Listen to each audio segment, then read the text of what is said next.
মোগল দরবারে তখন এক ভয়ঙ্কর নিয়ম। বাদশাহ জাহাঙ্গীরের সামনে সবাইকে সিজদা করতে হয়। একদিন দরবারে এলেন মুজাদ্দিদে আলফে সানি হজরত ইমাম রাব্বানী রাহমাতুল্লাহি আলাইহি। সবাই মাথা নত করল, কিন্তু তিনি দাঁড়িয়ে রইলেন। বাদশাহ জিজ্ঞেস করলেন, তুমি সিজদা করছো না কেন?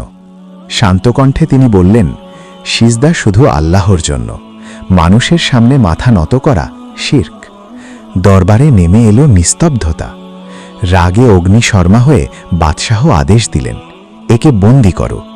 কারাগারের অন্ধকারে তাকে নিক্ষেপ করা হলো, কিন্তু তিনি ভেঙে পড়লেন না, বরং সিজদায় পড়ে বললেন, হে আল্লাহ, তোমার দিনের জন্য অপমানই আমার সম্মান।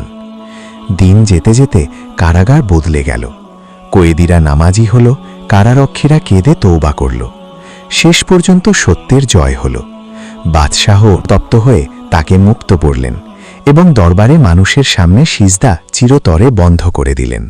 শিক্ষা: ঈমানের প্রশ্নে আপোষ নেই। যে আল্লাহর জন্য দাঁড়ায়, আল্লাহ তাকে একা রাখেন না।